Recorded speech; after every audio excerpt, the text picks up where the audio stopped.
Hello and welcome to another episode of Attacking Third, a CBS Sports soccer podcast. I'm Sandra and Herrera, lead NWSL writer for CBS Sports. Joined today, as always, by my colleague and co-host Lisa Roman, NWSL analyst and broadcaster for CBS Sports. On today's episode, we are continuing our NWSL 2022 team-by-team previews, and today we are going to be dialing it up for Houston Dash. Before we get into everything, a quick reminder to follow us on Twitter for all breaking news at Attacking Third. And if you're listening to this as a podcast, please give us a 5-star rating and review. It just takes a second and it really helps us out. So hit 5 stars on Apple Podcast rating review page or on Spotify on the Attacking Third page and give us 5 stars. Helps us out so much. We're just rolling them out, Lisa. Left and right. Houston Dash season preview. We're going to get into this. How are you doing today? I'm good. I love rolling out these previews, and we're getting down to the wire. We only have a few left to do and roll out for everyone. So I hope you guys have been liking them. If you do, drop us a note right on Twitter, Apple Podcasts, leave us a 5-star review. Tell us what you like, which preview was your favorite, which team you're supporting in 2022, because 12 teams to choose from now. But Houston Dash, I'm excited to talk about this team because there's some talking points, right? I mean, every team has them, but this Houston Dash team is an interesting one to dive into. How are you today, Sandra? I'm doing good. I'm excited to talk about Houston because it just reminds me of someplace warm. And I know we've always hit the icebreaker and we chat a little bit about the weather in our areas. And if it's not snow, it's rain. I know we're both going through that today and a little bit of gloom. But yeah, this is a team that's I think has some, like you said, some talking points that we're going to get into and just sort of maybe take deeper dives on some versus others, but this was a long time coming. I know people are out there looking like for their team specifically, but I'm ready to go. I think, I got my NASA hat on.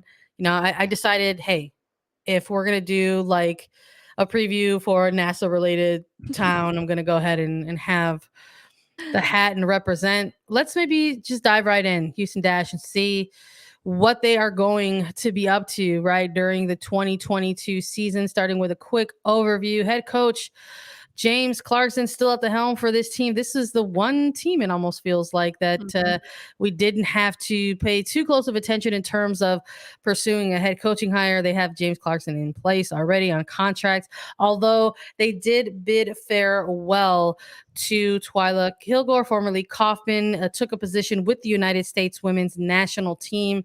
So she has moved on to in the international level. So congrats to her. But Clarkson is actually still the only head coach to hold a head coaching position after the 2021 season. Has been involved with the club since What a fun 2018. fact. Yeah, been with them since 2018, going kind of on 4-ish seasons, right, with the Dash here. But in light of a departure of someone like Twyla Kilgore on the coaching side of things, the Dash went ahead and made an additional notable hire for the front office, introducing Jessica O'Neill as Houston Dash president. She's a sports marketing executive.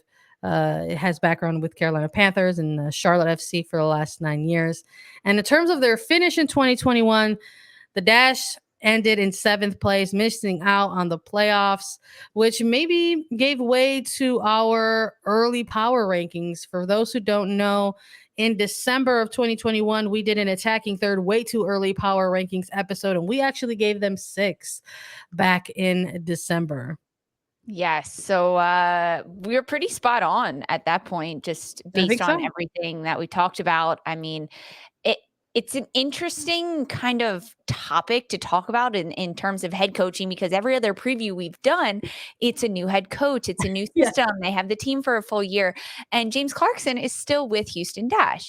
And he's been there. He's gained some trust with the players. He's established a bit of a rhythm and a foundation for how he wants to play and his team ahead of him. So there are a lot of good things already in place for this Houston Dash team, but there were still so many changes in the offseason, player personnel wise, getting a lot of different players, not a lot of huge names signed to their list. I know a lot of other clubs with the expansion draft happening, adding San Diego Wave FC and Angel City FC. Teams were grabbing for star players and really looking to solidify who is going to be the superstars of their team, who's going to lock everything down.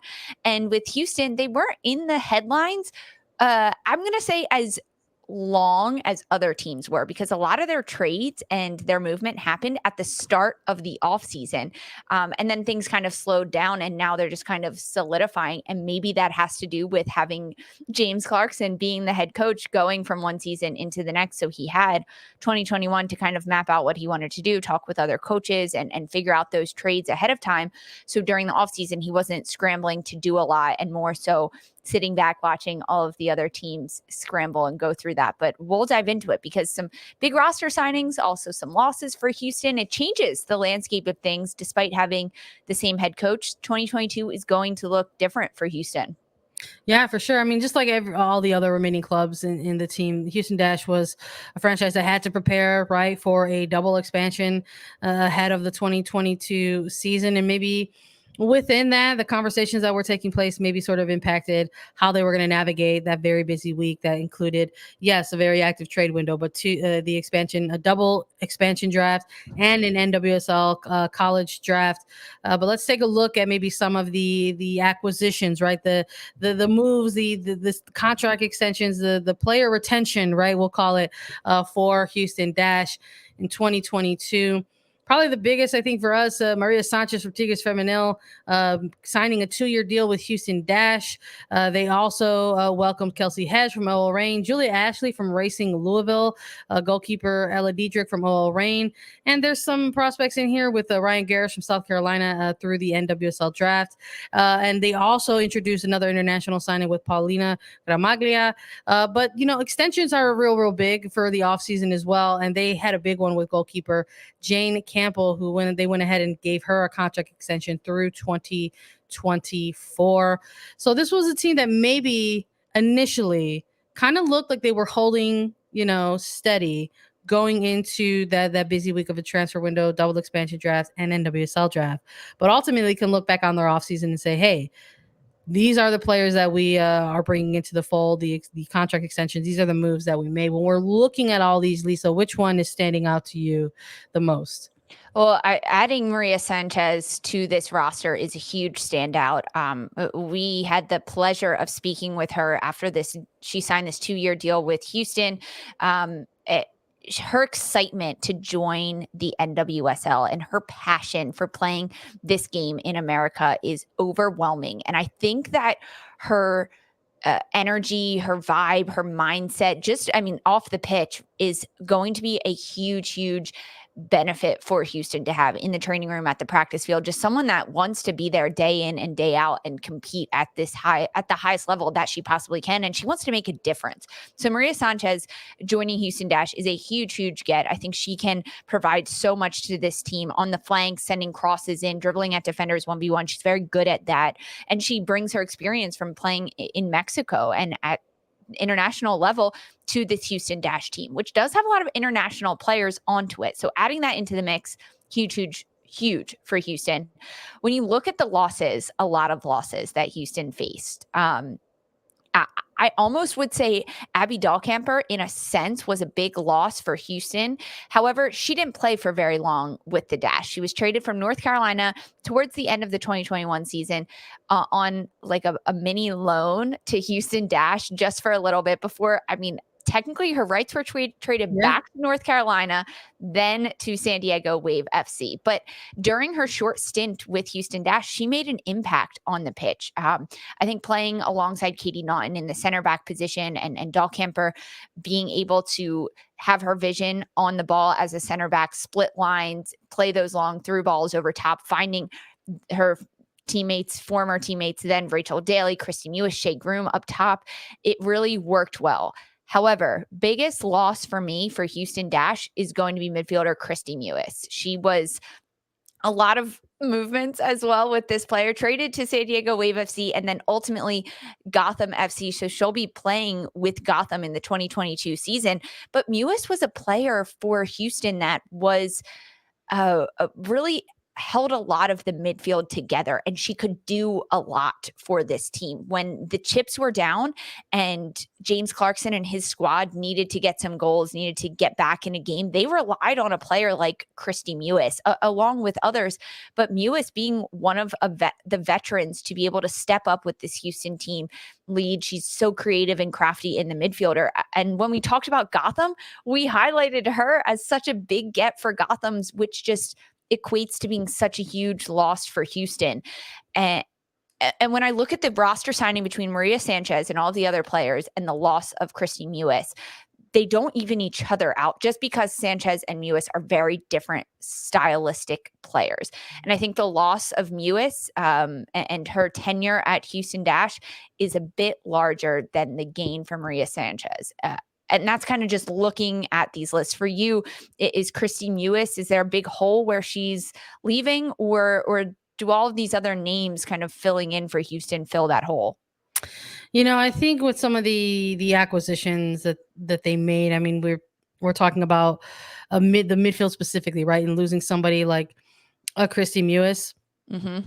And then that you wonder like, oh, this is going to leave a really, really big hole. But when we're looking at other players that they brought in, like a Marissa Vigiano, right, to sort of also include as part of that player acquisitions during the offseason to add to that sort of midfield depth, having somebody like a Shea Groom, et cetera, I'm not too sure if that's going to be as big of a glaring hole that maybe folks might be thinking it is. I'm with you 100% in that it is a big loss, and probably on paper the biggest loss for Houston Dash. I mean, gosh, I remember us covering this double expansion draft and then sort of seeing these protected player lists and having Kristie Mewis be an unprotected player, right, on that expansion draft. There was absolutely already the chatter like maybe this is a predetermined move, right? And that ended up kind of playing out and coming to fruition. They left her unprotected. San Diego selected her. There was an additional trade to Gotham FC, some allocation money moving in place, right? So Houston ended up, sort of kind of having these discussions, sort of having this sort of predetermined move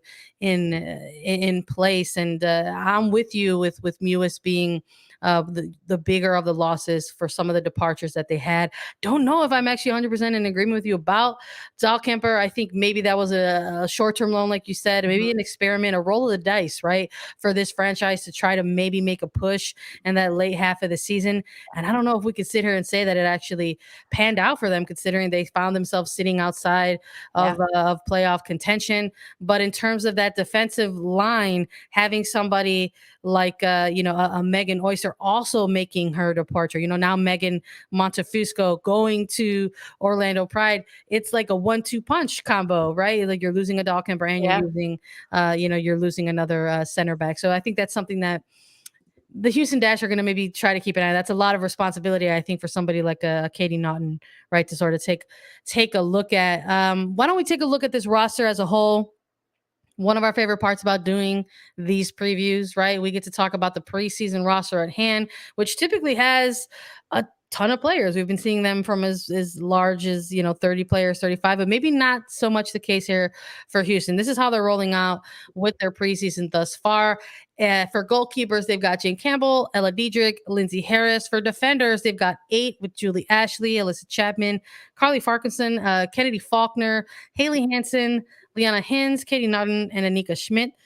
For midfielders, they've got 7 listed at Joelle Anderson, Hannah Diaz, Shea Groom, Makame Gomera Stevens, Kelsey Hedge, Emily Ogle, Sophie Schmidt, and Marissa Vigiano. And for forwards, they're running out with 8 with Michaela Abam, Michelle Alozi, Rachel Daly, Rachel Garris, Paulina Gramaglia, Michelle Prince, Maria Sanchez, and Brie Visali. A little bit of a difference there, though, I think, Lisa. I think primarily for Brie Visali, used to be listed as a midfielder. Now being pushed on this forward line. When we're looking at all of these players throughout the position, when we're trying to think of an ideal starting 11, right, for this Houston Dash side, is it easily accessible? We're like, look, we're going to point out 11 players, boom, this is who's going to be here on opening day? Or is it more just like, here are a handful of players that we kind of see really lining up on opening day?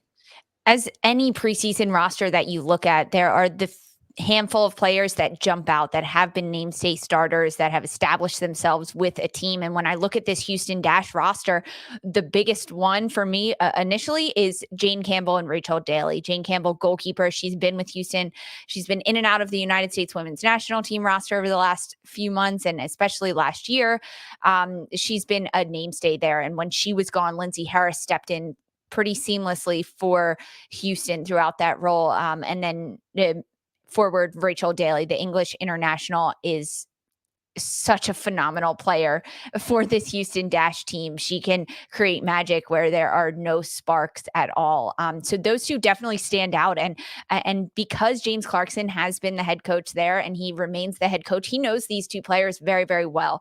And I believe that he is trying to build his team around players like this. Even when you look in the midfield, someone like a Sophie Schmidt, Shea Groom, he knows these players and what they can do on the field, what they can do together. And it's how he can complement those superstars by bringing in some new players, some different players from OL Reign that he's brought in.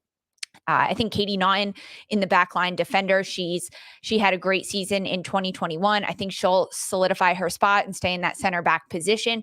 I think it depends who's going to slot in next to her. Megan, formerly Oyster, used to slot into that role. Abby Dahlkemper was there for a bit. We know Haley Hansen has done a number on the backline for Houston, but I think that the back line is a little bit of question marks when you look at this group of 8 that is listed on the roster. Besides Katie Naughton, it's kind of like, who can you build around her that will create? And it also depends on what Houston is trying to play. I mean, that's the biggest question for all of these clubs. But we know James Clarkson. We know a kind of soccer that Houston likes to play. They like to be patient with the ball, build it up, and then look to go quickly in transition. Are they going to stick with that, or are they going to change things up? But some big names: Jane Campbell, Katie Naughton on the back line. I think Shea Groom in the midfield, and forwards Rachel Daly, like I called out before. And I think Maria Sanchez, right? You wouldn't bring a player like that in, making a huge 2-year signing right at the start of the offseason for a player like Maria Sanchez if you're not going to play her and look to utilize the skills that she is bringing to the game. Yeah, I'm with you 100% on that. I think across this preseason roster, there's maybe anywhere from 6 to 8, right? Players that you could say are possibly locks to see on opening day for an ideal starting 11, which kind of means that there's room for opportunity here. There's opportunity here for players to try to show what they've got to their coaching staff to sort of make a case, right, for snatching a kind of a starting 11 spot. And I would like to see it, right? Maybe let's take a look at a potential. Who's our would be on our top prospect list or our young prospect list to maybe make a name for themselves and wrangle away a starting 11 spot? For me, it's Makame Gomera Stevens. She's a forward midfielder. She plays both. She played forward in college. Now she plays midfield for Houston Dash. She was with the club last year, played a little bit, 13 games. She got 4 starts, but it was during that Olympic stretch is really when she got to see a lot more time on the field when a lot of the internationals were out. She's a Hawaii native, product out of Washington State, that has a lot of good qualities under herself. She can really cross the ball in. She can dribble with speed. She can be creative. She likes to go towards the flank, but she can also cut inside. And we saw glimpses of what Makame Gomera Stevens could do in 2021 with this Houston team. And if she can play in the midfield alongside players like Shea Groom, Sophie Schmidt, underneath players like Rachel Daly up top, even Nichelle Prince up top with so much speed, I think that Makame Gomera Stevens could have a breakout year this year. She needs to lean into that, absorb everything like a sponge. She had a whole season with James Clarkson last year where she was with him every single day in training and could understand what he wants specifically from her. And now it's time to show the consistency that Gomera Stevens can do. She did it in college.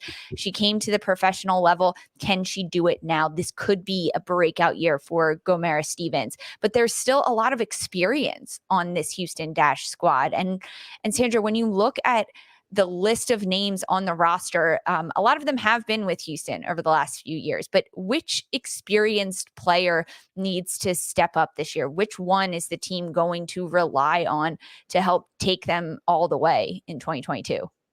Yeah, I'm with you on that. I love the way you phrase that too. I mean, we've been running into that a little bit with these previews. We've done team previews for clubs where we talked a lot about their preseason roster as a whole, and noticed that there's a lot of new faces in the mix, and not just new faces but younger players. You're talking out of draft players. When we did it with Orlando Pride already, with Racing Louisville, even throwing North Carolina in the mix a little bit with a ton of these newer and younger faces. But for Houston, that's not necessarily a similar case, right? While there's new faces, these a lot of the acquisitions that they may tend to have a little bit more experience in the league. I think it's going to be beneficial. But for someone who has already been with the club for a little bit of time now, and I think is going to end up being that sort of essential experienced player that the club leans on, I got to look in the midfield, and I got to look at Shea Groom. I think it's maybe you look at the sort of midfield core in place that they have, and maybe it's easy to look at somebody like a Sophie Smith, right? Who's been an absolute linchpin for them in the midfield, has had to clean up things, has had to spearhead things for the club in that middle third. But I'm absolutely looking at Shea Groom to sort of take on that little bit of a veteran role, more experienced player role in light of the new faces, maybe not the young prospect faces, but the new faces that are coming in to this Houston Dash side, maybe looking to get established and sort of figuring out what it means to be a member of the Houston Dash, what it means to sort of be part of the culture that they have sort of built over the course of Clarkson's tenure with the team. And she's someone who has been relied upon at times to sort of be a little bit of a pest on the pitch, right, for Houston Dash, and you kind of have to have that person at times during the match. And she's someone that I could see absolutely sort of taking a game by the scruff of the neck and saying, "Hey, let's go." And I think there might be some moments during the 2022 season in an expanded year with 2 additional clubs where the competition's going to look and feel a little bit different. They're going to have to maybe rely on some experience, and I think they're going to maybe get that from Shea Groom. And this is also, we're talking about this all, in a season which is probably going to see some of their other key players coming in and out of the NWSL season with World Cup qualifiers that are taking place. And we might see that come into play specifically in that middle third. And when we're looking at players who are in our international spotlight, we're looking at Rachel Daly, Maria Sanchez, Nichelle Prince, like any of these players we can choose. Sophie Schmidt. Any of these players we can look at and say this is going to be a problem when they leave for Houston, right? That's exactly right. I mean, they're big players. They have so many international players on this team. Last year during the 2020 Tokyo Olympics, Houston Dash lost the most number of players throughout that month and a half span for the Olympics, the most international players. Because of that, a coach like James Clarkson needs to look at the future of his team. And that means getting these more younger, inexperienced players minutes at the start of the season. That way, come international breaks, come World Cup qualifiers, come all of these international tournaments, if the NWSL isn't taking a break, he needs to be able to have these other players step in seamlessly to that fold and not let other teams and other opponents steamroll over the Houston Dash. It's almost like playing the long game in the NWSL. You have to rack up points at the beginning of the season when you can, when you have all of your strength, all of your heavy hitters in your international players before they leave in the middle part of the season, so you don't lose points at that point in the season and in the regular season standings for the NWSL. So huge players that they'll be missing potentially in Rachel Daly, Maria Sanchez, Nichelle Prince, like you mentioned. Those are players that are going to need to kind of bring the younger ones, the rookies of the team under their wing and with them, not just speed ahead of them over the first 2 months of the season. It's a big discretion between what they can do on the pitch and then also making sure the rest of the team is right there behind them. So it's not a big drop off when you have to go to your reserves. No, I'm with you on that 100%. I hope we see it pan out and flesh out for the club. It's honestly like just even more of a reason I think why we're looking at experienced players to lean on, that I'm gonna like stick with a player like Groom. Maybe someone who can share, hey, this is what it's like to come to this team and grow with this team, right? Someone who hasn't maybe been there as long as a Jane Campbell, but has also been someone who has been had an immediate impact for the team since her arrival. It's going to be interesting to see what the Dash look like. Should they find themselves missing some key players during the season? Because they didn't necessarily last season in 2021 when they were in the mix of the playoff conversation and sort of seeing if they can build out success over the course of a regular season. I think that's something that everybody was looking for from this Houston Dash side as they came off of an inaugural 2020 Challenge Cup title. And I think that leads us to our burning question for Houston Dash in the 2022 season. Can this franchise finally break through and make their first regular season NWSL playoff appearance? It's something that they're still looking for.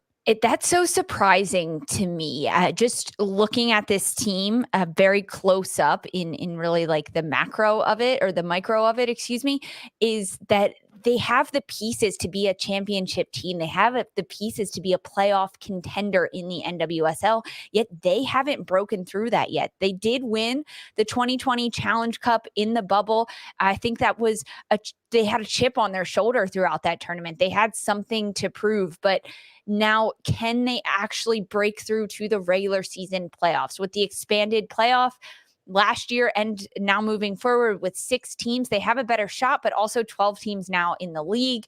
I think that this question is going to be really hard for us to answer right now. And that's why it's our burning question, because we need to see how this team is going to roll out. And everything that we've talked about, Sandra, throughout this episode, they're the biggest losses that they suffered, the biggest signings in Maria Sanchez, losing players like Kristie Mewis, looking at their international players and who they could potentially lose during World Cup qualifiers. They're young players that need to step up and make a difference. And then the experienced players that need to lead this team. If they can all come together, and all of this impacts their playoff contention towards the end of the 2022 season. But it starts from the Challenge Cup. I think once we see Houston Dash hit the field and compete against these other NWSL clubs in their region during the Challenge Cup, we will be able to get a sense of, yeah, this could be the year that Houston breaks through, or you know what? It's not this year. They need another year. They need something else. Yeah. And it's almost a team in Houston that's not like, yeah, they have that magic piece that's going to push them forward. Yeah. They have, whether it is the Gotham rebrand off, the new expansion clubs in San Diego and Angel City, or whether it's Portland or Washington, a team that has a lot of pedigree for winning things. Houston just doesn't have that. So it's going to take a lot more grit. It's going to be a lot more blue collar clawing and scratching wins throughout the season to get them into that playoff position. And that's why it's our burning question ahead of 2022. Yeah, I like what they're bringing in this preseason. I like that they kind of came in with maybe a smaller roster versus a larger roster for preseason versus some other teams, right? It allows for, forced interaction, right? You're going to get to know your teammates pretty quickly. The fewer, I guess, the smaller the preseason is. In terms of the personnel involved, I like that James Clarkson and this franchise have, are recognizing the importance of getting preseason scrimmages in. This is the only club that's going to head out of the United States for a preseason match. They're going to be heading to Mexico City to take on Pumas Femenil, and that's going to be taking place on March 8th, I believe, and they're the only club that's going to do that, compared to some are traveling domestically within the United States, but they're leaving to go and have that experience and try to have the bonding that could come with having that type of event for themselves. So I think there's a lot, like you said, Lisa, a lot of good pieces there. There's a lot of good intentions. There's a lot of talent across each line. When you're looking at it, I think it is a matter of how this team ends up navigating a regular season. It was something very special that we saw from them in 2020, but I think now entering 2022, there's a lot of questions about, was that just sort of lightning in a bottle, right? That this team was able to sort of come together and band together and rally and go ahead and do something very special over the course of 6 weeks or so. But when you're navigating a long and lengthy regular season, it's a different beast. So we're going to have to see this team and how they compete over the course of a long year, how they handle disruptions, because we saw what happened late mid-season and with the introduction of Abby Dalkemper, it just wasn't something that panned out, didn't connect. How do you overcome things like that, as a team? So I'm looking to see this team finally make that breakthrough and hopefully get into the mix of a NWSL playoff. And I guess that leads us to our potential projected finish for this team in 2022. We've been giving teams ranges, and I don't think that that's going to end here with Houston Dash. What are you thinking, Lisa? It doesn't end here. I mean, our burning question is, can they break through to a playoff spot? That is 1, 2, 3, 4, 5, or 6. Right now, I'm putting them on the bubble of that playoff contention because I just don't know if Houston has it in them to make playoffs. So I'll give them a 6, 7, 8 range, but I'm leaning more towards a 7. I don't know. And then maybe if they sit on that 7th range entering the last 2-3 weeks of the playoffs or of the regular season, other teams can help bump them into playoffs. But I'm going to put them in the 6 to 8 range right now. Yeah, I'm with you. I think that's a safe spot to have them. I think when I'm looking at where they had their finish last season, how they finished last season, not being able to sort of just affirmatively and with confidence punch their ticket to the postseason, and then looking at their offseason, combining those two things with how they had their finish and how they navigated their offseason, I'm not too sure if they, address the needs that this team needed. We both agree that Maria Sanchez is huge. She was a bright spot in that small 3-week loan that she had with the team. Maybe with the opportunity to have a player like this from beginning to end will perhaps be the key for Houston Dash to finally break through to that postseason. But I'm with you. I think ambition is one of those low, maybe a number 6, first playoff ever appearance for Houston Dash. But, they could potentially fall as low as 7 and or 8 in a 12-team league this year. We'll see. We love to come back and be proven wrong, and we would love to talk about it. I think it starts with them going to Mexico for a preseason game, right? I mean, that's putting a good taste in my mouth for this club. It shows that they're looking to prepare for preseason matches to prepare for the preseason tournament that is the Challenge Cup. So, I mean, they're off to a good start, but we'll see. I love when teams prove us wrong, Sandra. We'll see how it all unfolds soon, too. Challenge Cup is starting before we know it. Yep. Listen, the more we have to come back here and talk about, I like it. You like it. I love it. It's all good. Thank you everybody for joining us on this preview. We appreciate you so much for listening to the Houston 2022 preview. We've got full team by team previews for all 12 clubs in the NWSL coming up. You can drop us your thoughts about the Dash on Twitter at Attacking Third, or in the comments if you subscribe to our YouTube channel at youtube.com/Attacking Third. Don't go anywhere. We have an exclusive interview with Houston midfielder Shea Groom right after this quick break.